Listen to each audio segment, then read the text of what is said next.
Sofia, hinihintay kita sa hotel. Kailangan nating mag-usap, ayusin natin ang lahat. Alam kong marami akong pagkukulang, pero handa akong magbago para sa'yo. Habang hawak ang isang bote ng alak, marahang tinungga ito ni Ethan habang kausap ang dating kasintahan sa telepono. Sofia, sagutin mo naman ako. Bigyan mo naman ako ng paliwanag kung bakit mo ako iniwan. Ngunit bigla na lamang siyang binabaan ng telepono, dahilan upang mas lalo siyang mapuno ng frustration. Sofia, pakiusap, pumunta ka na rito. Gagawin ko ang lahat para hindi mo na ako iwanan, kahit ang tanging paraan na lang ay ang magkaanak tayo, bulong ni Ethan sa kanyang isipan. Samantala, sa isang sikat na bar sa Maynila, si Clara ay naglalasing habang sinusubukang takasan ang bigat ng kanyang damdamin. Nang biglang tumunog ang kanyang cellphone, agad siyang napakunot noon nang makita ang pangalan ng kanyang boss. Wala siyang magawa kundi sagutin ito. Hello po, Ma'am Sofia. Clara, narito ang hotel at room number. Pumunta ka rito ngayon, may mahalaga akong business matters na kailangan mong asikasuhin bilang proxy ko. Po, ma'am, tanong ni Clara, naguguluhan. Huwag kang mag-alala, babayaran kita para sa overtime mo, sagot ni Sofia bago patayin ang tawag. Napakuyom ng palad si Clara, ramdam ang galit at pagkadismaya. Siya ang dahilan kung bakit gusto niyang magpakalasing, ngunit wala siyang magawa dahil kailangan niya ng pera. Napamura siya sa hangin bago inubos ang natitirang alak sa kanyang baso. Pakiramdam niya ay umiikot ang paligid habang inaayos niya ang kanyang blouse at miniskirt bago tuluyang umalis ng bar. Bagamat labag sa kanyang kalooban, pumunta si Clara sa hotel na itinuro ng kanyang boss. Pagdating niya sa room number na sinabi, mabilis niyang pinindot ang doorbell. Ngunit sa kanyang pagkagulat, bigla na lamang niyang naramdaman ang pagbagsak ng kanyang katawan sa isang matigas na bagay. Hey, finally you're here, bulong ng isang lalaking may baritonong boses sa kanyang tenga. Napaigtad si Clara, ngunit pareho silang lasing at wala sa tamang pag-iisip. Ang init na dala ng alak ay tuluyang nanaig, at nangyari ang isang bagay na hindi nila inaasahan. Kinabukasan, nagising si Clara dahil sa bigat ng isang bagay sa kanyang tiyan. Sa kanyang pagkagulat, nakita niya ang hubad na katawan ng isang lalaki. Nang mapagtanto niyang ito ay ang ex-boyfriend ng kanyang boss, agad siyang tumayo, dahilan upang magising ang lalaki. Sofia, sir, malaking pagkakamali po ito. Patawarin niyo po ako, sambit ni Clara habang nagmamadaling pinulot at sinuot ang kanyang mga damit na nagkalat sa sahig. What, Sofia? You're not Sofia. Napamura si Ethan nang mapagtanto niyang ibang babae pala ang nakasiping niya. Ito ay ang personal assistant ni Sofia. Ang hangover na nararamdaman niya ay tila biglang nawala, ngunit sa kabila ng lahat, naisip niya, hindi ko maitanggi, kakaibang sarap ang naramdaman ko kagabi, isang bagay na hindi ko kailanman naramdaman kay Sofia. Sir, inutusan lang po ako ni Ma'am Sofia na pumunta dito. Pasensya na po, lasing ako kagabi at hindi ko po naisip ang mga nangyari, mahinang sambit ni Clara, halatang nahihiya. SHH. Huwag kang maingay, sagot ni Ethan habang nilalapit ang kanyang mukha. Ganito na lang, Clara.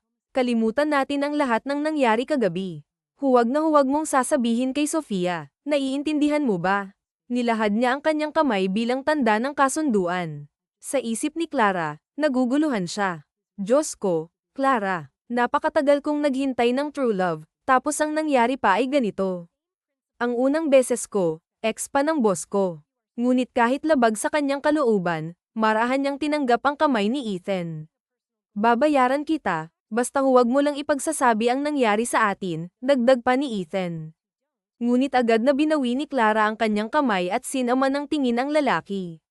Sir, hindi po ako bayarang babae. Hindi lahat ng tao nadadaan sa pera, gaya niyo ni Ma'am Sofia. Napako si Ethan sa kanyang kinatatayuan, tila hindi makapaniwala sa narinig. Samantala, mabilis na lumabas si Clara ng hotel, dala ang bigat ng nangyari. Ramdam pa rin niya ang haplos at presensya ni Ethan, kaya pagdating sa kanyang apartment, agad siyang naligo, pilit binubura ang alaala ng gabing iyon. Habang nakaupo sa maliit niyang sofa, hawak ang isang tasa ng kape, napaisip si Clara tungkol sa kanyang sitwasyon. Ginagawa ko lang naman ang lahat ng ito para sa pamilya ko. Kailangan kong magtiis para sa pag-aaral ng mga kapatid ko. Pero paano kung malaman ni Ma'am Sofia ang nangyari? Biglang kumatok ng malakas ang kanyang kapitbahay na si Martha. Clara, buksan mo ang pinto. May problema. Pagbukas niya ng pinto, agad na ipinakita ni Martha ang hawak na iPad. Clara, nasa balita ka. Tingnan mo to. Nanlaki ang mga mata ni Clara sa nakita, Mr. Ethan Lim, caught cheating with the secretary of his girlfriend. Nanghina si Clara habang binabasa ang mga komento sa post. Puro panlalait at pangungutya ang natanggap niya. Ilang sandali lang, naging not available na ang post, ngunit hindi iyon nakabawas sa kaba at takot na nararamdaman niya. Clara, ikaw nga yan sa video. Totoo ba to? Kailan nangyari? Sunod-sunod na tanong ni Martha, halatang gulat. Napayuko si Clara, hindi makapagsalita. Biglang tumunog ang kanyang cellphone. Sa pag-aakalang si Sofia ang tumatawag, inihanda niya ang kanyang sarili. Ngunit laking gulat niya nang marinig ang pamilyar na baritonong boses. Clara, we need to talk. Diyos ko, Clara, ang laking gulo ng pinasok mo. Ano na ang gagawin mo ngayon? Mahinang sambit ni Clara habang tuluyang tumulo ang kanyang mga luha. Hindi niya alam kung paano haharapin ang sitwasyon. Siguradong magagalit si Sofia sa kanya. 2 taon nang magkasintahan sina Sofia at Ethan, at 3 taon na rin siyang naninilbihan kay Sofia bilang sekretarya. Alam niya ang lahat ng hirap na pinagdaanan ng kanyang boss sa relasyon nila ni Ethan. Makalipas ang wala pang 1 oras, dumating na ang driver ni Ethan. Nagbihis si Clara ng maayos na damit, ngunit hindi maalis ang kaba sa kanyang dibdib. Iniisip niya ang lahat ng posibleng mangyari dahil sa malaking pagkakamaling nagawa niya. Sa pagbaba pa lang niya ng sasakyan, tumambad na agad sa kanya ang maraming reporter na nag-aabang sa harap ng malaking gusali ni Ethan. Manong, paano po ako bababa? Ang daming tao. Tanong ni Clara, halata ang takot sa kanyang boses. Sandali lang po, ma'am. Tumatawag si Sir Ethan, sagot ng driver. Tahimik na pinakinggan ni Clara ang pag-uusap nila sa telepono. Dumaan kayo sa fire exit. Nandoon ang mga tao ko para salubungin kayo. Siguraduhin niyong walang makakakita sa inyo. Utos ni Ethan sa kabilang linya. Sige po, sir. Sagot ng driver bago mabilis na nagmaniobra papunta sa likod ng gusali. Pagdating nila sa fire exit, sinalubong si Clara ng mga bodyguard ni Ethan. Dito po, ma'am, magalang na iniaya ng isa sa kanila. Habang naglalakad papasok, hindi maiwasan ni Clara na mapaisip. Grabe, ngayon lang ako nakapasok sa ganitong kalaking gusali. At pagmamayari pa ito ng lalaking, naputol ang kanyang iniisip nang makita si Ethan na nakasandal sa isang malaking pinto. You're here, malamig na bati ni Ethan. Please, come inside my office. Nagulat si Clara nang mahigpit na hawakan ni Ethan ang kanyang kamay at hinayla siya papasok. Ricky, ipaghanda mo kami ng juice, utos nito sa kanyang tauhan bago padubog na isinara ang pinto. Nang marinig ang malakas na pagsara, lalong kinabahan si Clara. Alam niyang galit si Ethan. What? Did you set me up? Paano nagkaroon ng video na kumalat? Sino ang nag-video? Galit na tanong ni Ethan habang nakatitig sa kanya. Sir, wala po akong alam. Lasing po ako nang dumating sa unit nyo. Sa tingin nyo po ba kaya ko pang maglagay ng camera doon? Isa pa, pagdating ko doon, hindi ba't hinailan nyo po ako agad? Sagot ni Clara, pilit na ipinapaliwanag ang kanyang panig. Napabuntong hininga si Ethan at naupo sa sofa. But how? Mas lalong hindi ako maglalagay ng camera. Hindi rin ito CCTV dahil malinaw na sa cellphone ito kinunan. I already filed a case sa hotel dahil sa kapabayaan nila. Sir, paano na po ako? Siguradong matatanggal ako sa trabaho dahil dito, malungkot na tanong ni Clara. I refer kita sa kaibigan ko. Tatanungin ko kung may vacant position para sa'yo. Sa ngayon, kailangan mo munang magtago. Sagot ni Ethan bago tumingin ng diretso kay Clara. Hindi mo kasalanan ito. Alam kong hindi mo ginasto ang nangyari. Pasensya ka na. Bago pa makasagot si Clara, biglang bumukas ang pinto. Bumungad ang galit na mukha ni Sofia. You bitch. Pinagkatiwalaan kita, sigaw ni Sofia sabay sugod kay Clara, akmang hihilahin ang kanyang buhok. Sofia, calm down. Wala siyang kasalanan, mabilis na pumagitna si Ethan. Anong wala? Inutusan ko siya para makipag-usap sa'yo, hindi para agawin ka. Mariing sabi ni Sofia, halata ang galit sa boses niya. I know, Pero pareho tayong lasing noong gabing iyon, sagot ni Ethan, pilit na nagpapaliwanag. Lasing. Ibig sabihin, nag-inom kayong dalawa. Tumataas na ang tono ni Sofia. Hindi po, Ma'am Sofia, kalmadong sagot ni Clara. Uminom po ako sa bar mag-isa, pero inutusan niyo pa rin po ako kahit 10:00 na ng gabi. Sinunod ko lang po ang utos niyo. Napuno ng tensyon ang hangin nang biglang sigaw ni Sofia, "You're fired." Huminga ng malalim si Clara bago sumagot, "Alam ko, Ma'am Sofia. Matagal ko na rin pong gustong mag-resign. Tuwing galit kayo, sa akin niyo po ibinubunton ang lahat. Hindi niyo po ba naaalala? Binuhusan niyo pa ako ng mainit na kape dahil lang natuluan ng kape ang papeles niyo." Sa wakas, hindi na napigilan ni Clara ang kanyang damdamin. Pagod na siyang magtiis. Nagulat si Ethan sa narinig. "Sofia, ginawa mo iyon sa assistant mo?" tanong niya, halatang hindi makapaniwala. "Wala kang pakialam. Kasalanan niya iyon. Sobrang init ng kape na ginawa niya noon," depensa ni Sofia, ngunit halata ang pagkailang. Hindi na napigilan ni Clara ang sarili. "Huwag niyo pong ilihis ang usapan, Ma'am Sofia. Pareho kayong cheaters." Sumiklab ang galit ni Ethan. "I never cheated on you, Sofia. 1 linggo na tayong break, di ba? Closure lang ang hinihingi ko pero ni isang reply, wala akong natanggap mula sa'yo." Napaatras si Sofia sa sinabi ni Ethan. "Tandaan niyo ang araw na to. Pareho kayong nagtaksil sa akin," sigaw ni Sofia bago nagmamadaling lumabas ng opisina. Naiwan si Clara na tuluyang bumigay ang emosyon. Tumulo ang mga luha niya habang paulit-ulit na sinisisi ang sarili. "Kasalanan ko to. Kasalanan ko to lahat." Lumapit si Ethan at hinawakan ang balikat ni Clara. "Clara, don't blame yourself.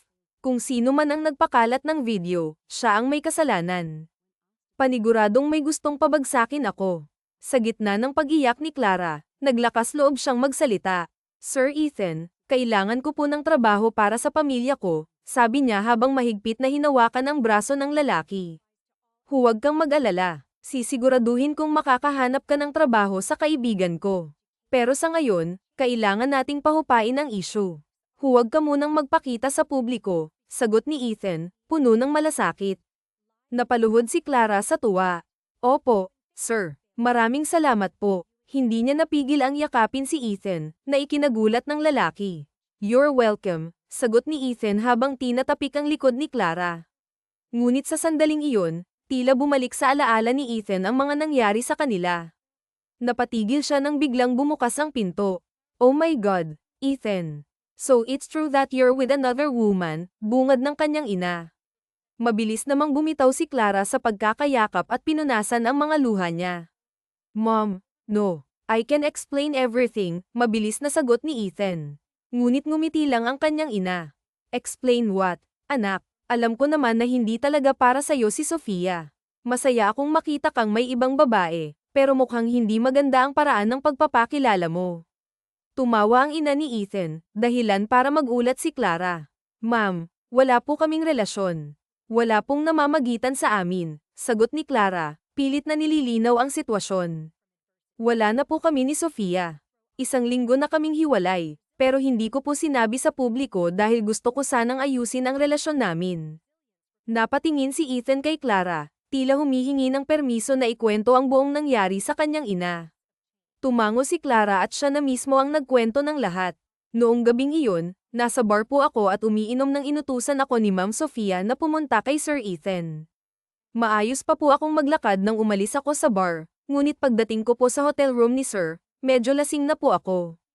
Patawad po, Madam, dahil sa kahihiyang naidulot ko," naluluhang paliwanag ni Clara. "O siya, huwag mo nang masyadong isipin. Lilipas din ang isyong yan.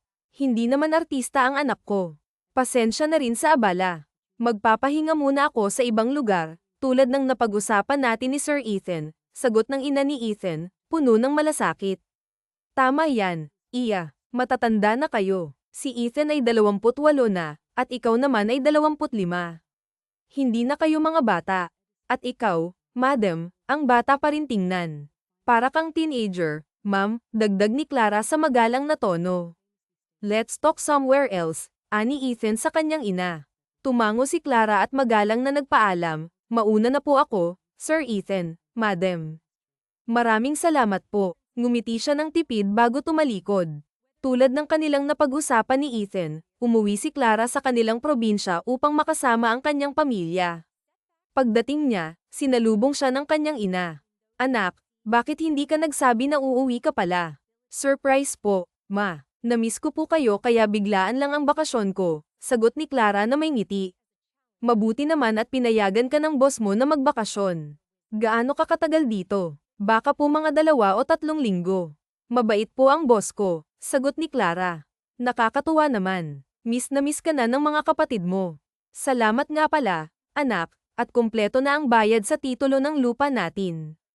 Alam mo naman na yan ang pangarap ng tatay mo bago siya nawala, sabi ng kanyang ina na may halong emosyon. Gagawin ko po ang lahat, ma, para sa pamilya natin. Hindi ko po bibiguin si Papa. Aalagaan ko po kayong lahat, sagot ni Clara na puno ng determinasyon. Ang sweet naman ni ate. Hi, ate, nandyan ka pala. Payakap naman namiss kita, bungad ng isa sa kanyang mga kapatid. Naging masaya si Clara habang nananatili sa probinsya. Ngunit isang araw, nakatanggap siya ng tawag mula sa isang hindi kilalang numero. Hindi siya nagdalawang isip na sagutin ito. Hello, sino po sila? Clara, it's me, Ethan. Tapos na ang issue. 3 linggo na ang lumipas, at sa tingin ko, pwede ka nang bumalik dito. May kaibigan akong si Daniel na handang kunin ka bilang staff sa kumpanya nila, sabi ni Ethan. Talaga, sir, maraming salamat. Hindi na po ba kailangan ng requirements? Pwede na po agad magsimula, tanong ni Clara, halatang excited. Oo, pwede ka nang magsimula agad. Are you around here in Manila? Gusto mo bang sunduin kita? Alok ni Ethan. Nako, nasa probinsya ako ngayon. Hayaan mo, bukas na bukas luluwas rin ako ng Maynila. Paki-text na lang sa akin yung address ng company ni Sir Daniel. Sa office ko muna, doon ka muna pumunta tapos ihahatid kita kay Daniel. Ganun po ba, sir? Sige po, salamat. Nakangiting binaba ni Clara ang kanyang cellphone at hindi niya namalaya na naroon pala sa likod ang kanyang ina. Aalis ka na ulit, anak. Ma, nandyan ka po pala. Luluwas na po ako bukas. Mamimiss ka namin ulit. Hayaan mo, kapag nakahanap ako ng bagong trabaho, matutulungan na kita. No pressure, Maria. Kayang-kaya ko to. I love you, Mama. I love you, anak. Akmang yayakapin ni Clara ang kanyang ina nang biglang sumama ang timpla ng sikmura niya, dahilan para mapatakbo si Clara sa kanilang lababo. Oh, ano bang nakainmo't nagsusuka ka dyan? Hala, kinain ni ate yung hopya sa ref. Expired na yun, ate, sigaw naman ng kapatid ni Clara. Napakamot ng ulo si Clara. Hindi naman niya nalasahan na expired pala ang nakain niyang almusal. Kayo talaga, kapag expired na, aalisin niyo na sa ref. Mga batang to, sermon ng kanilang ina. Sandaling napahawak si Clara sa kanyang tiyan at muling naalala ang nangyari sa kanilang dalawa ni Ethan. Dahil lang naman sa hopya to, di ba? Wala naman sigurong lamang bata yung tiyan ko. Hindi ko maalala kung gumamit pa kami ng proteksyon ni Ethan. Ayoko namang itanong, nakakahiya, ani Clara sa kanyang isipan. Samantala, sa loob ng isang malaking silid, naroon si Ethan at ang kaibigan niyang si Daniel. I can't believe she's getting married. Hindi makapaniwala ang sabi ni Daniel. I know, 1 buwan pa lang kaming hiwalay. How come may papakasalan siya kaagad? Tinungga ni Ethan ang wine glass. 2 taon kayo ni Sofia tapos naipagpalit ka niya kaagad. Grabe, ibang klase na talaga ang mga babae ngayon, napailing si Daniel. Does it look suspicious? Tanong ni Ethan. Medyo, bro. Baka naman nag-cheat si Sofia pero hindi mo alam dahil palagi kang busy sa trabaho. Di ba yan ang problema niyong dalawa noon? Wala kang time sa kanya dahil naging big time billionaire ka bigla, bro. Ayokong isipan ng masama si Sofia. I loved her for real, pero ngayon naka-move on na ako. Talaga lang ha, yup, nagbakasyon lang ako sa Switzerland mga 1 linggo, after that I'm already healed. Ibang klase ka talaga, natatawang sabi ni Daniel. By the way, alagaan mo si Clara ha. Oh, bakit? Anong meron kay Clara? I don't know if nabuntis ko ba siya. Ano, bro? What the hell are you thinking? Unprotected sex. Kalma, bro. Akala ko kasi si Sofia siya that night. Ang plano ko pa naman ay ang kinasal si Sofia, buntisin para wala ng kawala ko. Hindi ko naman alam na si Clara pala yun. Laking problema niyan, bro.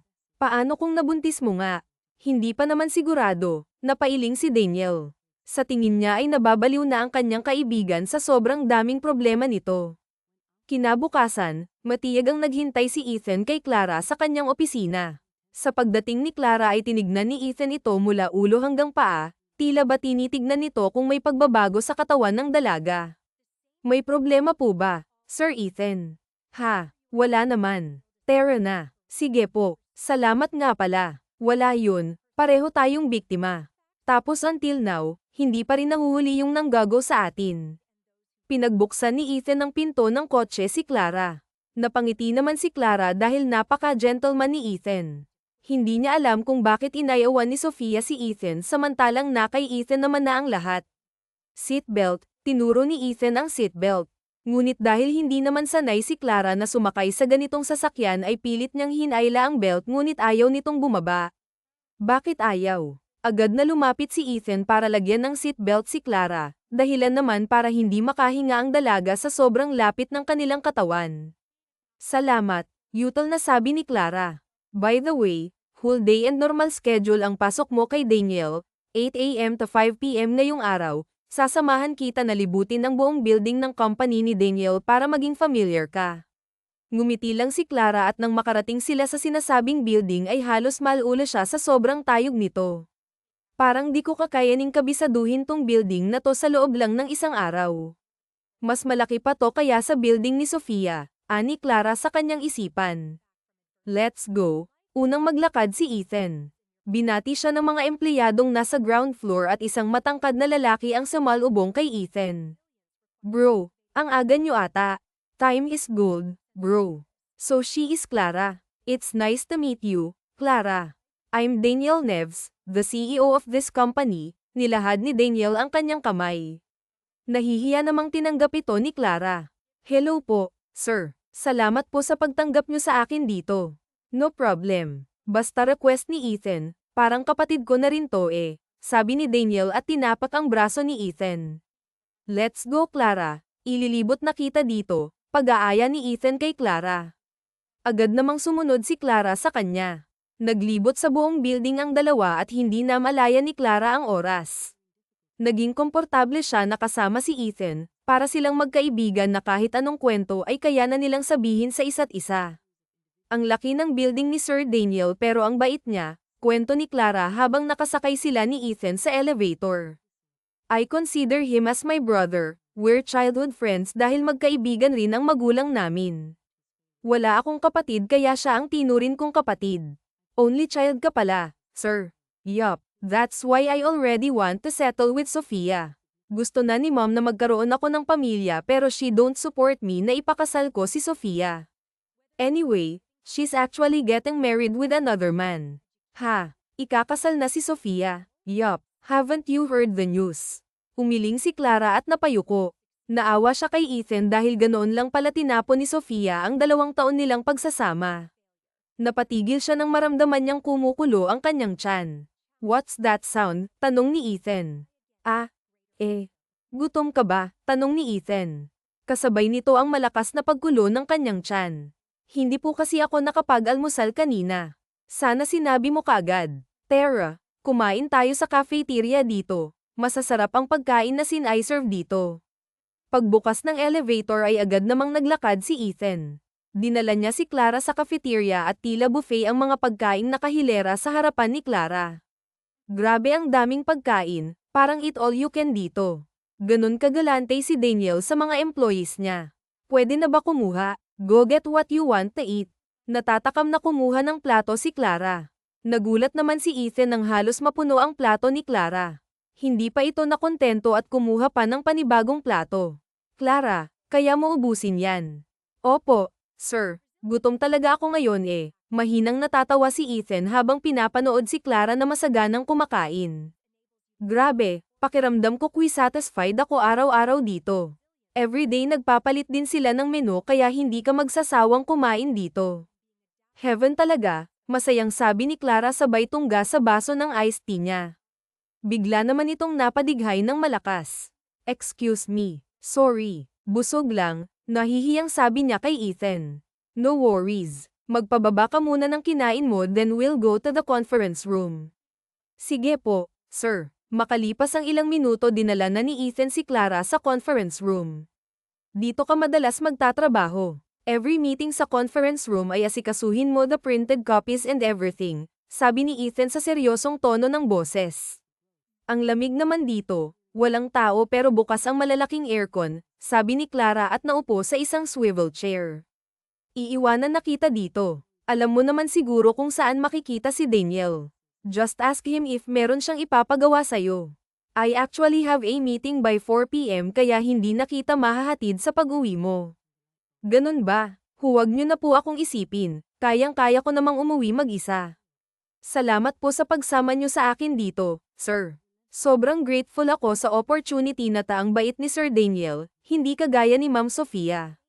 You're welcome, take care at babalik rin naman ako dito bukas. I have a conference meeting with Daniel. Anong oras yun, sir? Around 10 AM, napatitig si Clara sa kanilang mga kamay at tila ba may kuryenteng damaloy sa kanilang dalawa. Ako na po, sir, let me open the door for you, sabi ni Ethan. Pakiramdam ni Clara ay namula ang kanyang mukha. Kinabukasan, hindi magkanda-ugaga si Clara sa mga papel na inilalabas ng printer.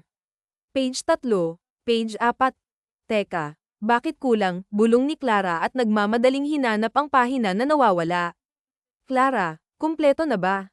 Ilalagay yan sa folder isa-isa. 30 minutes na lang, magsisimula na ang meeting. Darating si Sir Ethan, kaya ayusin mo yan, ha? Sabi ng isang katrabaho ni Clara. Opo, ma'am. Mas lalong nakaramdam ng pressure si Clara dahil 3 minuto na lang ang natitira niyang oras. Malamig ang paligid dahil sa aircon, ngunit ramdam ni Clara ang pawis sa kanyang noo. Palakad-lakad ito kaliwat kanan dahil 5 ang printing machine na nasa kanyang harapan. Sa wakas, tapos na. Akmang uupo si Clara nang marinig niya ang sigaw ng manager, Clara, sa conference room now. Patakbong dinala ni Clara ang mga folder. Pagdating sa conference room ay nagtama ang mga mata nila ni Ethan na kasalukuyang nakatayo sa harapan ng malaking screen.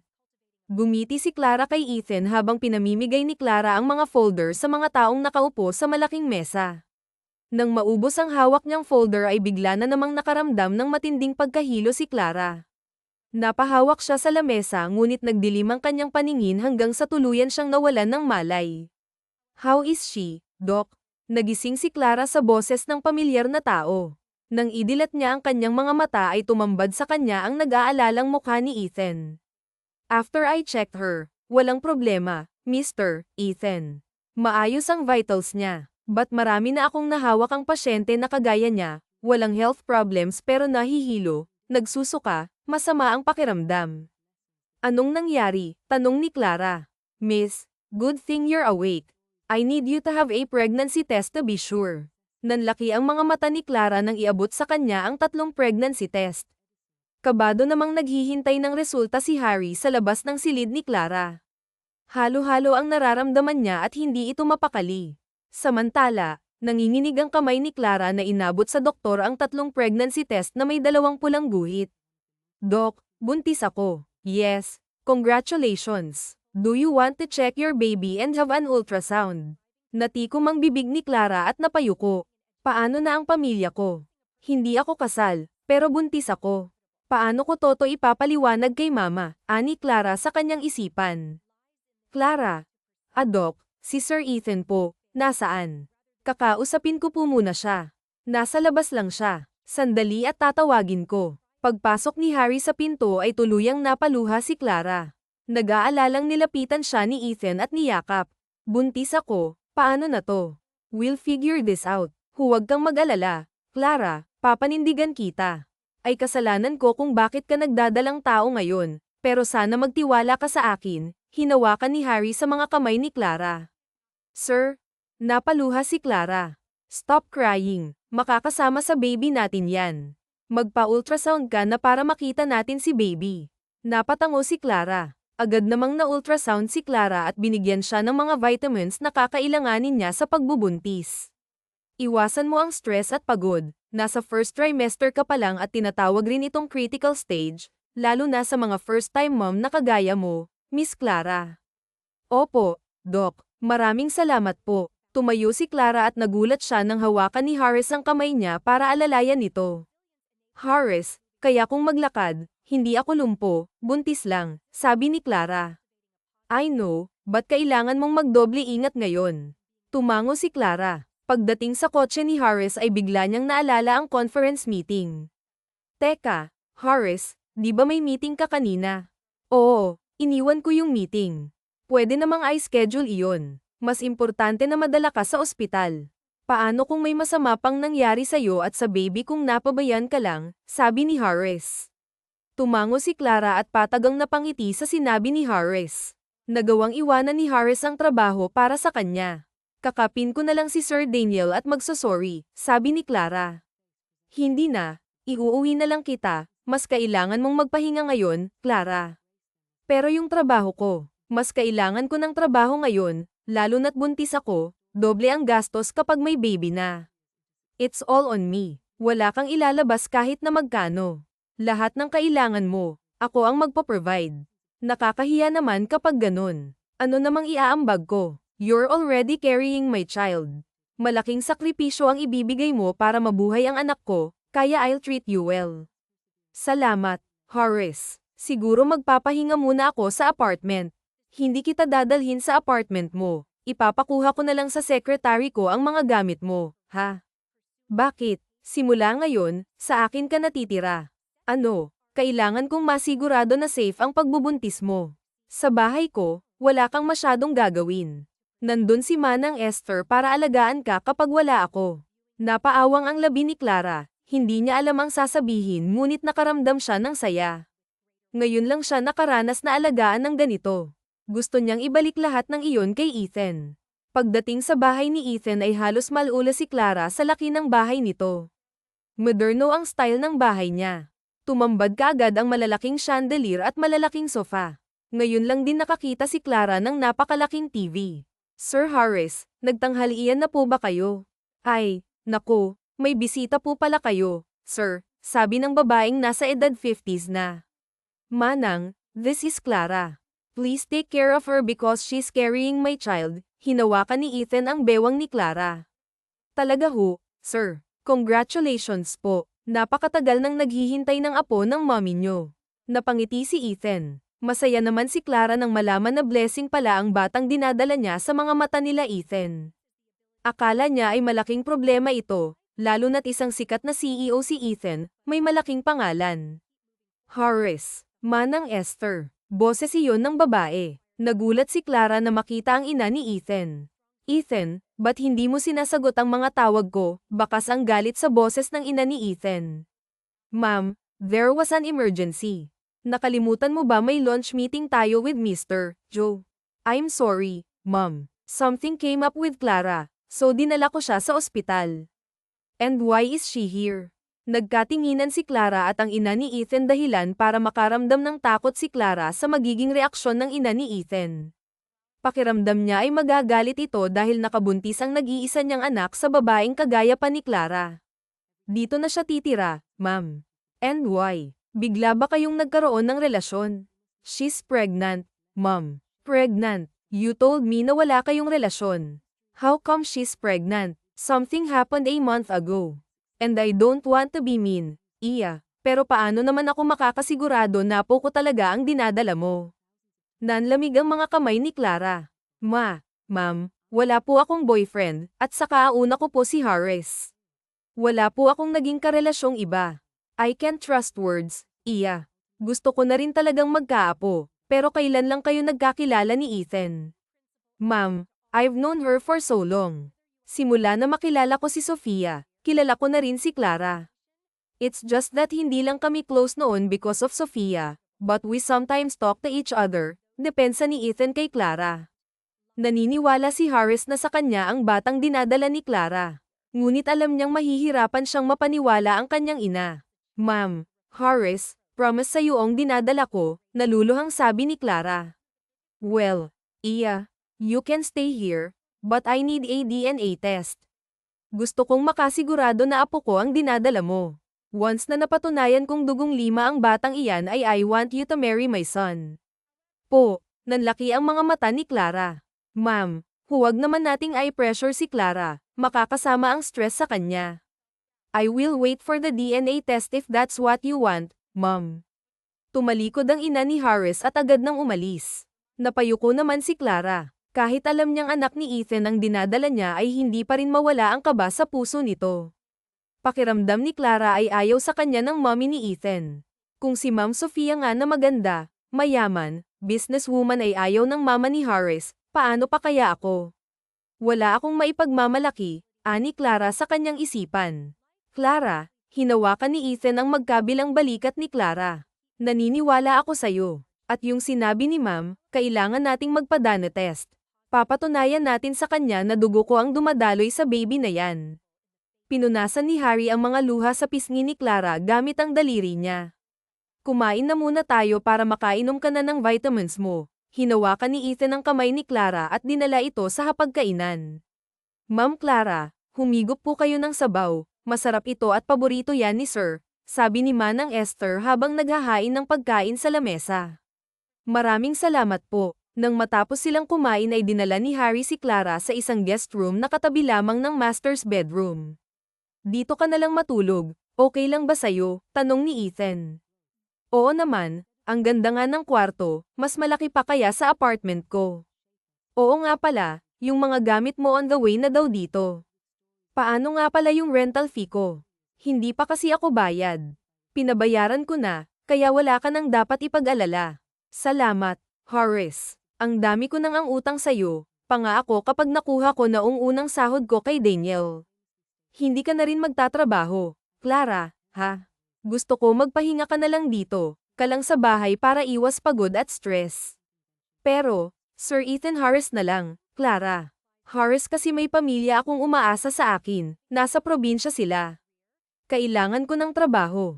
Pag-iisipan ko, Clara, biglang tumunog ang doorbell. Dumating na ang truck na may lamang kagamitan ni Clara. Tinulungan ni Manang Esther at Harris na ayusin ni Clara ang kanyang silid sa paraang gusto niya. Inabot sila ng gabi sa pag-aayos. Napaupo si Clara sa kanyang malambot na kama habang tinitignan ang buong silid nito. Thank you po sa pagtulong sa akin. If you need another things dito sa kwarto mo, just tell me, sabi ni Ethan. Sobra-sobra na nga ang binibigay mo sa akin, kaya sobrang thank you talaga. Pupunta na ako sa kwarto ko, katukin mo lang ako kapag may kailangan ka, nasa kabilang room lang naman ako, sabi ni Ethan. Tumango si Clara, naiwan siyang mag-isa sa silid. Kinuha naman niya ang kanyang cellphone at nagbukas ng kanyang social media. Nagulat siya na makita ang isang post tungkol kay Sofia. Time is the ultimate truth teller. Tingnan niyo ang mga picture na to, sila pa ni Harris Lim pero nakikipagkita na si Sofia sa papakasalan niya. Nanlaki ang mga mata ni Clara. Kumakalat sa social media na ang tunay na cheater ay si Sofia at hindi si Ethan. Dapat makita to ni Ethan, bulong niya at tumayo para pumunta sa kwarto ni Ethan. Sa kanyang pagmamadali ay nakalimutan ng kumatok ni Clara. Pagbukas ng pinto ay bumungad sa kanya ang matsong katawan ni Ethan.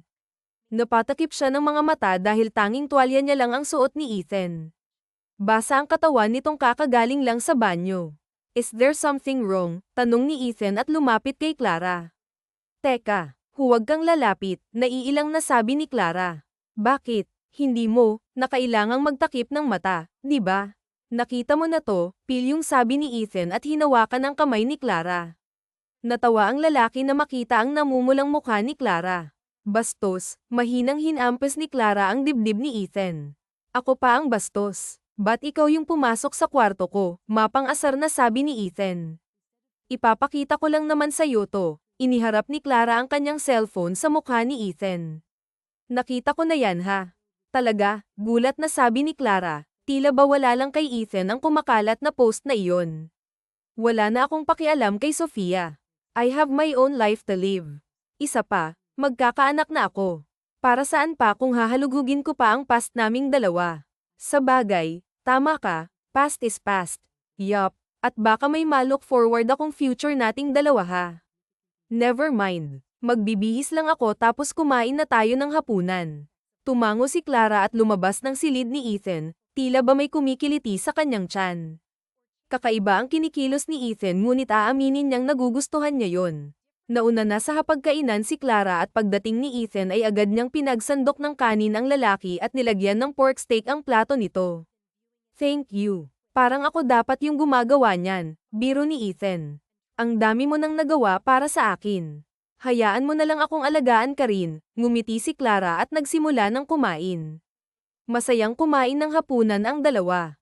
Pagkatapos ay nagpahinga na sila sa kani-kanilang kwarto. Samantala, sa kalagitnaan ng gabi ay pabaling-belang ng higa si Clara. Hindi siya makatulog at iniisip ang kanyang pamilya sa probinsya. Hindi niya alam kung paano sasabihin ang totoo niyang kalagayan ngayon. Napaupo si Clara kasabay ng pagkalam ng kanyang tiyan. Nagpasya si Clara na magtungo sa kusina. Binuksan niya ang ref at naghanap ng pwedeng makain. Doon nakita niya ang fresh milk kaya naman ininom niya yun. Dapat pala magpabili tayo sa daddy mo ng gatas pang pregnancy, bulong ni Clara habang hinihimas ang kanyang tiyan. Tulog na kaya ang daddy mo, anak? Pumanik sa kwarto si Clara at bago makapasok ng kanyang silid ay napatingin siya sa kwarto ni Ethan. Lumapit siya doon at akmang kakatok ngunit bumukas ang pinto at nagulat naman si Ethan na makita si Clara na nakatayo sa harapan niya. Clara, bakit gising ka pa? Hindi kasi ako makatulog. Gusto mong pumasok? I am actually reading books, hindi rin kasi ako makatulog. Sige, bakit ka nga pala lalabas? Kukuha akong fresh milk. Hala. Inubos ko kasi yung fresh milk sa ref. Ganun ba? Oo, tsaka baka pwedeng makisuyo sa'yo. Kailangan ko ng milk for pregnancy. Sure, bilhin natin lahat ng kailangan mo bukas. Thank you. Ano nga palang binabasa mo? Tanong ni Clara at tuluyan ang pumasok sa kwarto ni Ethan. Random books about entrepreneurship, sagot ni Ethan. Nakita ni Clara ang libro sa kama ni Ethan kaya naupo siya doon. Tinabihan naman siya ni Ethan. Amoy na amoy ni Clara ang mabangong amoy ni Ethan. Hindi niya mapigil ang mas lumapit pa sa lalaki. By the way, about sa work mo, you can be my secretary for a while since mawawalan ako ng secretary for a week. Namatayan daw siya at kailangan niyang mag-leave talaga. So makakapag-work ako sa'yo, tanong ni Clara habang abot langit ang ngiti. Yup, you can start next week. Yes, thank you. Ethan, napayakap si Clara kay Ethan. Nagulat naman si Ethan sa ginawa ni Clara, ngunit dahil nagustuhan rin niya ang mainit na yakap ni Clara ay mas lalo niyang niyapos papalapit sa kanya si Clara. Ilang minuto ang lumipas at hindi pa rin tinatanggal ni Clara ang kanyang mga kamay na nakapulupot sa dibdib ni Ethan. Nang silipin ni Ethan ang mukha ni Clara ay laking gulat niya na makitang tulog na pala ito. You must be tired, bulong ni Ethan at hinalikan ang noo ni Clara. Hinailan niya ang kumot upang matakpan ang katawan niya. Didn't you know that I already fallen in love with you? Hindi mo lang alam pero palagi kitang napapansin. How dedicated, kind, and caring you are. Kay Sofia before, I somehow hope that Sofia will adapt your attitude, but then I realized iba ka talaga, Clara. Kinabukasan, nagulat si Clara nang magising siya sa mga bisig ni Ethan. Nagmamadali siyang bumangon, pakiramdam niya ay naadik na siya sa amoy ni Ethan. Marahil ay dahil buntis ito. Agad na bumangon na si Clara at nagtungo sa kusina. Doon niya naabutan si Manang Esther na naghahanda ng umagan. Napatakip siya ng ilong dahil sa masangsang na amoy ng luya. Ma'am Clara, nandyan na po pala kayo. Nako, mas selen po pala ang pagbubuntis nyo at nababahuan kayo sa mga niluluto ko. Mabilis lang naman ho ito. Okay lang po, Manang. Ipagtitimpla ko sana ng kape si Ethan. Sige po. Ma'am, ayaw ni Sir Ethan ng maasukal na kape kaya gatas ang nilalagay niya. Hala, naubos ko yung fresh milk, hot chocolate na lang kaya. Pwede rin ho, ma'am. Masayang naghanda ng mainit na tsokolate si Clara. Ilang sandali pa ay nakita niya na si Ethan na palapit sa kanya. Anong oras ka bumangon? Tanong ni Ethan, 15 minutes ago. Gumawa nga ako ng hot chocolate, ipinakita ni Clara ang tasa kay Ethan. Kasabay noon ang paglapag ni Manang Esther ng almusal sa hapag. Let's eat. Thank you for this, Clara. You're welcome. Ako na ang gagawa ng inumin mo palagi ha, nakangiting sabi ni Clara. That would be great. Nang matapos silang kumain ay gumayak na si Ethan para pumasok sa trabaho. Agad namang nilapitan ni Clara si Ethan upang tulungan itong ayusin ang kanyang necktie. Yung sapatos mo, pinunasan ko na, nasa sala, sabi ni Clara. Nakaramdam ng galak ang puso ni Ethan. Ngayon lamang niya naramdaman ang maalaga ng ganito, sapagkat kahit kailan ay hindi ito ginawa sa kanya ni Sofia. Mag-iingat ka sa pagpasok mo ha. Take care also. Sasamahan ka ni Manang Esther sa mall para mamili ng kailangan mo ha, napangiti si Clara. Lahat ay kayang-kayang ibigay ni Ethan, sa pag-aalaga na lang talaga siya makakabawi sa binata. Kagaya ng napag-usapan ay sinamahan nga ni Manang Esther si Clara upang mamili ng mga kailangan nito sa pagbubuntis. Maghahanda na ako ng hapunan. Lalagyan ko ng malunggay ang tinola para magatas ka, sabi ni Manang Esther. Salamat po, Manang. Wala po kasi akong alam sa mga ganyan eh. Nasaan ba yung mga magulang mo, Iya? Nasa probinsya ho. Wala pa po akong lakas ng loob na aminin sa kanila ang nangyari sa akin. Hindi po kasi kami kasal ni Ethan tapos nabuntis po ako, nahihiyang kwento ni Clara. Mabait naman si Ethan sa nakikita ko nga eh, parang mag-asawa na kayo. Nako, wala po kaming relasyon. Mas mabait ka nga kaysa doon sa huli niyang girlfriend si Ma'am Sofia. Abay sinigawan ako noon dahil lang matapang yung kape na natimpla ko sa kanya. Nasanay lang naman ako sa ganoong timpla dahil yun ang gusto ni Sir Ethan, napailing si Clara. Naaalala niya ang pagmamaltrato sa kanya ni Sofia, ang mga pang-iinsulto nito at pagpapahirap sa kanya. I'm home, napatingin si Clara sa pintuan na makita si Ethan ay agad niya itong nilapitan para bigyan ng tsinelas panloob ng bahay. Thank you. Sakto, niluto na si Manang ng hapunan. Magpahinga ka muna. Akin na yang mga dala mo. No. It's fine, Clara. Medyo mabigat yung laptop na dala ko. Bawal ka magbuhat ng mabibigat, napangiti si Clara. Pinanood niyang pumanik sa hagdanan si Ethan. Ang swerte ko naman sa'yo, Ethan. Magugustuhan mo kaya ako. Pakiramdam ko kasi gusto nakita, bulong ni Clara sa hangin. Wala siyang lakas ng loob na aminin ang nararamdaman sa binata. Dumating ang araw ng resulta ng DNA test ng batang dinadala ni Clara. Clara, are you okay? Tanong ni Ethan. Hinawakan niya ang kamay ni Ethan. Kinakabahan ako, Ethan. Kahit alam ko namang sayo talaga to. Sana matanggap ng mama mo ang magiging apo niya. Don't worry. Pagkatapos nating mapatunayan kay ma'am na akin ang baby na yan, sunod naman nating ipapaliwanag sa pamilya mo ang lahat. Napahawak sa malaking tiyan si Clara. Sabay silang pumasok sa loob ng opisina ng kanyang ina. Inabot ni Ethan ang nakasealed na envelope at agad yung kinuha ng kanyang ina. We haven't opened that yet, Mom, para hindi ka magduda. Wala rin kaming alam sa resulta niyan kaya ikaw unang makakaalam. Once you open that, Mom, hindi nagsalita ang ginang at nagmamadaling binuksan ang envelope. Nanlaki ang mga mata nito at sandaling napa. Biglang bumilis ang kabog ng puso ni Clara. Finally, Maya po, napasigaw sa tuwa ang ginang. Agad itong lumapit kay Clara at hinimas-himas ang malaki nitong tiyan. I told you, Mom, she's carrying my child. Soon malalaman na rin namin yung gender niya. That's great. I'm happy na sa wakas nagkaroon ka na rin ng anak. Alam mong patanda na tayo ng patanda. Mahirap maging mag-isa. Yes, Mom. By the way, have you heard the news about your ex? Her husband launched a new product, trending ngayon sa social media. Ipinakita ng kanyang ina ang iPad nito. Nanlaki naman ang mga mata ni Ethan. Kumabog ng malakas ang kanyang dibdib dahil sa galit. That is my company's idea. They stole it. She stole it. Kaya pala nawawala ang files about that. We are currently sort those files again pero inunahan nila akong i-launch yun. Napayukom ng kamao si Ethan sa galit. What a suher. I know it. Ang Sofia na iyon ay may masamang pakay sa'yo, Ethan. Ethan, anong gagawin mo? Tanong ni Clara at hinawakan ang braso nito. I'm calling my attorney. You stay here. Hindi. Sasama ako sa'yo, Ethan. Kung ano man ang pinaglalaban mo ngayon, kakampi ako sa'yo. Sasama ako, sabi ni Clara. Hinawakan ni Ethan ang kamay ni Clara habang tinatawagan ang attorney nito. Nagpatawag siya ng mga tauhan upang maging backup niya. Saan tayo pupunta? Tanong ni Clara kay Sofia. Nang makarating ang dalawa sa kumpanya ng napangasawa nito ay kaagad silang pinapasok ng mga tao doon, Mukhang akala nila ay narito si Ethan para sa business kaya naman napakabilis niyang nakarating sa opisina ng mag-asawa. I don't care, at least successful ang lahat. Napakatagal ko nang tinitiis ang lalaking yun, 2 damn years, boses yun ng babae. Nagtago si Ethan at Clara sa likod ng malaking pinto. Nabuntis pala ni Ethan yung secretary mo, honey.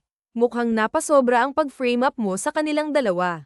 Tama ka, hayaan mo sila. Mukha namang bagay sila, pareho silang boring. Ang importante, si Ethan naging masama sa mga tao dahil sa mata ng lahat ay nagset siya sa akin. Hindi na natiis pa ni Ethan ang kanyang mga narinig, padabog siyang lumapit sa mag-asawang umiinom ng wine. How dare you, sigaw ni Ethan. Paano ka nakapunta dito? Security. Honey, call your bodyguards. Ginamit mo ako, Sofia, para ano? Kuhanin lahat ng ideya na meron ako sa company ko. Ginamit mo pa si Clara para lang sa kalokohan mo. So ikaw pala ang suspect na matagal ko nang hinahanap, ang taong nagpakalat ng scandal videos namin. Oo, ako nga ang nagpakalat noon. Sawang-sawa na ako sa'yo, Ethan. Yung proposal lang naman ng new product mo ang gusto ko. Hindi ko lang alam kung paano kita hihiwalayan pagkatapos kong makuha yun. Mayabang ang pananalita ni Sofia. Pumagitna naman ang napangasawa ni Sofia sa kanilang dalawa. Get lost, Mr. Lim. Kahit anong gawin mo, I already launched it, trending pa nga eh. All the success is mine. Taas ang kamay, Mr. and Mrs. Hun, you're both under arrest. What? Napaatras si Ethan, nakangisi itong pinanood ang dalawa na kuhanin ng otoridad. Kasama naman ng mga ito ang kanyang attorney na witness ng lahat ng mga sinabi ni Sofia at ng asawa nito. Sa wakas, may hustisya na si Ethan. Tapos na ang laban, sabi ni Clara at hinawakan ang pisngi ni Ethan. Naiwan ang dalawa sa loob. Napatitig si Harry sa mapupulang labi ni Clara at hindi nagdalawang isipang halikan ang labi nito. Horace, napahawak si Clara sa kanyang labi dahil sa pagkagulat. Ngayon lamang niya ulit natikman ang labi ni Ethan. Clara, ngayong tapos na ang mga problema natin, pwede ko bang tanungin kung ano? Horace. Clara, hindi ko alam paano aaminin. Paano sasabihin? Horace, ano ba kasi iyon? Clara, I want you to have dinner with me tonight. Yun lang ba? Yes. Napayuko si Ethan. Hawak niya sa kanyang bulsa ang kahon na may lamang singsing, matagal na niya itong nabili ngunit hindi niya alam paano aaminin ang nararamdaman. Pagsapit ng dilim, dinala ni Harry si Clara sa isang sikat na restaurant. Bakit walang tao dito? I rented the whole restaurant for us tonight. Bakit naman? Wala lang, I'm not comfortable na maraming taong manonood sa atin habang kumakain, palusot ni Ethan. Ipinaghila ni Ethan ng upuan si Clara. Magkatapat ang dalawa sa harapan ng lamesa. Napatitig si Ethan kay Clara na suot ang simpleng maternity dress lang, nakalugay ang buhok at may suot na mga simpleng accessories. Hindi alam ni Clara ang naghihintay na surprise sa kanya. Let's eat at, tanong ni Ethan. Tumango si Clara kaya naman ipinalabas na ni Ethan sa mga pagkain. Wow, ano ta? Appetizer first then the main meal, sabi ni Ethan. Wow, may pagganon talaga, Suzy Alin, nakangiting sabi ni Clara. Agad na kumain ang dalawa hanggang sa sunod-sunod ng dinala ang mga pagkain. Bago tuluyang ihain ang desserts nila ay sumenya si Harry sa mga tauhan ng restaurant. Isang banda ng violinist ang tumugtog sa harapan nila. Ang galing, ganda ng kanta. Clara, tumayo si Harry at inilahad ang kamay nito. Tinanggap yun ni Clara. Dahan-dahan ang isinayaw ni Horace si Clara sa gitna. Bakit mo ginagawa to? Tanong nito kay Horace. I want to know what you feel about me. Ang tagal na nating nakasamang isa't isa. Hindi ko alam kung paano ko aaminin sa'yo. Clara, ikaw ang pinaka-espesyal na taong nakilala ko. Mahal kita, Clara. Napatigil sa pagsayaw si Clara sa kanyang narinig. Pakiramdam niya ay tumalon ng puso nito sa sobrang tuwa at kay gusto rin kita, mahal rin kita, Horace. Napatakip ng bibig ang dalaga nang lumuhad sa harapan niya si Ethan. Will you spend the rest of your life with me, Clara? Will you marry me? Ramdam ni Clara ang mga luhang pumapatak mula sa kanyang mga mata. Yes, Horace, I will marry you. Lumipas ang mga araw at nagpa siya na si Clara na sabihin ang totoo sa kanyang pamilya, kasama ang mapapaasawa niyang si Ethan ay umuwi siya sa probinsya. Nakita ni Clara ang kanyang ina na nagwawali sa kanilang bakuran at nang magtama ang mga mata nila ay agad na nabitawan ng ginang ang kanyang hawak. Clara, buntis ka, gulat na sigaw ng kanyang ina. Mama, patakbong niyakap ni Clara ang kanyang inang naluluha. Bless po tita. Diyos ko, ikaw ba ang nakabuntis sa anak ko? Ang laki na ng tiyan niya at bakit ngayon lang kayo nagpakita sa akin? Nahihiya din ako sa inyong dalawa. Hinampes ng ginang si Harris. Tita, magpapaliwanag po ako, hinawakan ni Ethan ang kamay ng ina ni Clara. Nang lumaon ay naintindihan na ng ina ni Clara ang lahat. Hindi niya alam na ganoon pala kalala ang pinagdaanan ng kanyang anak sa Maynila at wala itong kaalam-alam. Alam kong kayang-kaya mong buhayin ang anak at apo ko kaya naman binabasbasan ko na kayong dalawa na magpakasal. Nasa tamang edad na rin naman si Clara. Hinawakan niya ang pisngi ni Clara. Salamat po, Mama, basta sana dalaw-dalaw mo kami dito ha. Sabihin mo rin sa akin kapag nanganak ka na, gusto kong makita ang apo ko. Opo, Maria. Tuloy pa rin naman po yung pagsuporta ko sa pag-aaral ng mga kapatid ko. Sorry po ulit dahil sobrang tagal kong tinago to. Hayaan mo na, anak, nakalipas na iyon ang importante ngayon. Masaya ako para sa inyo. Pakiramdam ko nga ay babaeng apo ko. Aba, napakaganda mo ngayon anak. Parang mas kuminis at pumusyaw ang balat mo, masayang sabi ng kanyang ina. Napangiti si Clara at niyakap ang ina. Sobrang saya niyang malaman na tanggap nito ang kanyang anak at ang relasyon nila ni Ethan. Bumalik ng Maynila ang dalawa. Pagdating nila sa bahay ay napansin ni Ethan ang pagtitig ni Clara sa mga bituins na nakatayo sa balcony ng kwarto nito. Clara Harris, simula nang dumating ka sa buhay ko, pakiramdam ko umayon sa akin ang mundo, wala ng paghihirap, malumanay na sabi ni Clara. Niyakap ni Ethan si Clara at napapikit ito. Ramdam ni Clara ang malakas at mabilis na tibok ng puso ni Ethan. I love you, Clara. Pakiramdam ko noon palang may tinatago na akong pagtingin sa'yo, pero easy na walang bahala ko iyon para kay Sofia. Ano? Gulat na sambit ni Clara. Tuwing nakikita ko kung paano ka magtrabaho kay Sofia nun, natutuwa ako sa'yo. Sobrang bait mo pa kay Bianca at minsan napagkumpara ko kayong dalawa. Ngayon, kayang-kaya ko nang ilabas ang tunay kong nararamdaman para sa'yo. Mahal na mahal kita. Mahal na mahal din kita, Horace. Maraming salamat dahil dumating ka sa buhay ko. Napangiti si Horace, hinalikan niya sa labi ang pinakamamahal niyang babae na walang iba kundi si Clara. Mabuhay ang bagong kasal. Congratulations, anak. Finally, my son is now settled. Naluluhang niyakap sila Clara at Ethan ng kanilang mga magulang. Alagaan mong mabuti ang anak at tapo ko ha. Masaya ako para sa iyong dalawa, sabi ng ana ni Clara. Nako, Bala, I'm really glad that you raised a very kind, caring and loving woman na ngayon ay asawa na ng anak ko, naiiyak na sabi ng ina ni Ethan. Maraming salamat din po Mommy, tinanggap niyo po ako bilang anak niyo, kami po ng apo niyo, sabi ni Clara. I know that you are a good person Iya, I'm sorry kung minsan akong nagduda sa'yo. Hinawakan niya ang kamay ni Clara. Wala po yun, Mommy, let's go sa reception. I think everyone is waiting there, sabi ni Ethan. Oo nga, pero kanina pa tayo hinihintay ng photographer, pipikturan ata tayo, masayang sabi ni Clara. Agad na nag-post ang mag-anak para sa litrato. Pagkatapos ay dumiretso na sila sa reception at doon pinagdiwang ang kasal nila Clara at Ethan. Love, yung honeymoon natin ituloy na lang natin paglabas ni Baby Samantha, mapang-akit ang boses ni Ethan. Napagpasyahang oras ay maaari na siyang manganak. Natawa si Clara sa sinabi ni Ethan habang binubuksan ang mga red along na tanggap nila.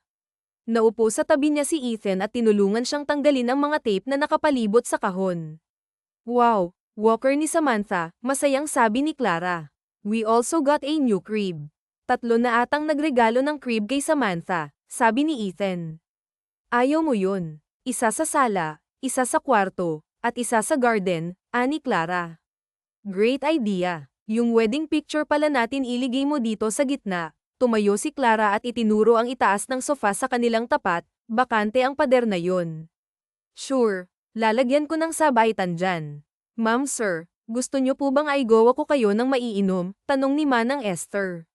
Sige po Manang. Salamat po Bakit ka ganyan makatitig sa akin Horace? Para kang tulala. Sobrang ganda mo kasi bagay din pala sa'yo ang may kolorete sa mukha. Bulero. Bibilhan kita ng mga makeup products ha para naman. Hindi nga ako marunong mag-makeup eh. Matututunan mo naman yun so that if you're on the mood to use them you can use it anytime, sabi ni Ethan. Napangisi naman si Clara. Halos ibigay na ni Ethan ang mundo sa kanya. Love, buksan naman natin ang malaking ay ano ka ba, baka masira. Horace naman, sigaw ni Clara nang bitawan ni Ethan ang malaking kahon. Sa pagtayo ni Clara ay naramdaman niya ang mainit na tubig na dumadaloy sa kanyang mga hita. Love, Horace, does that means manggang anak na ako? Natatarantang binuhat ni Ethan ang kanyang asawa, napasigaw naman sa sakit si Clara nang maramdaman ng pananakit ng kanyang bewang. Dali-daling tinulungan ni Manang Esther si Ethan upang madala si Clara sa ospital. Napakagandang bata, kuhang-kuha ang ilong ni Ethan. Tingnan mo Clara ang haba ng pilik mataba, dahan-dahan naman mas sensitive ang balat ng anak ko. Nagising si Clara sa ingay ng paligid. Nang may dilat niya ang kanyang mga mata ay tumambad sa kanya ang kanilang buong pamilya na nagkakagulo sa isang gilid. Ate, gising ka na, napangiti si Claire na makita ang kapatid nitong bunso na kumakain ng ice cream. Love, you're awake. Gusto mo bang makita yung anak natin? After you gave birth na himatay ka gusto kay makita si Samantha, love, nang hihinang sabi ni Clara. Anak, kumusta ka? Okay lang po, magusto ko makita si Samantha, here's our beautiful angel. Naluhan naman si Clara na makita ang malaanghel nilang supling, napakaputi nito at kamukhang kamukha ni Ethan. Mukhang labi lang ang nakuha nito kay Clara, carbon copy mo pala ang anak natin, love, natatawang sabi ni Clara. Thank you for giving me a beautiful and healthy child, love. Hinalikan ni Ethan ang labi ni Clara, napakasweet naman nila ate't kuya, mapangasar na sabi ng ni Clara. Cute naman ang baby ko. O bakit ka umiiyak anak? Halos mataranta si Clara nang biglang umiyak ang kanyang anak. Gutom na yan Bea, ay breastfeed mo muna, masustansya ang breastfeed ng baby, okay pwede tumalikod muna kayo, nahihiyang sabi ni Clara. Pati ba ako love? Tanong ni Horace, sinama ni Claire ng tingin ng asawa nito at saka itinaas ang damit niya, napakagat sa ibabang labi si Bea nang maramdaman ang sakit ng pagbibake o ka-baby bulong ni Clara sa kanyang anak. Love, what about me, hindi ba ako pwedeng mabusog din? Paili yung tanong ni Ethan. Hinampes naman ni Clara ang braso ng asawa dahil sa kalokohan nito. Horace naman, baka marinig ka nila, are you ready for baby number 2? Bulong ng asawa nito, kaya naman kinurot ni Clara ang tagiliran ni Ethan, ang heret-heret mo. Baka gusto mong bigyan na lang ako ng tubig, pagtataray ni Clara. Right away love, mabilis na gumaling si Bea at naka-recover sa pagbubuntis nito dahil sa tulong ni Ethan, alagang-alaga siya ng kanyang asawa. Love, nagsalita na si Samantha, sigaw ni Ethan. Patakbong lumapit si Bea sa kanyang mag-ama na ngayon ay naglalaro sa malaking hardin nila. Anak, say it, masayang sabi ni Ethan. Taimtim na naghihintay si Bea na marinig ang boses ng kanyang anak. Dada, nanlaki ang mga mata ni Bea. Yes, dada ay wi dada anak, sigaw ni Ethan. Karga niya si Samantha habang napatalon sa tuwa. Ang galing naman ng baby ko na yan, what about mommy, can you say mama, malambing na tanong ni Bea. Naghintay ang mag-asawa ngunit napairap si Bea at natawa sa mag-amang napakasaya. Malapit ng mag-isang taong gulang si Samantha, abala sa paghahanda para sa party si Clara nang bigla siyang makaramdam ng pagkahilo. Ang hilo na iyon ay kagaya ng pinagbubuntis niya si Samantha.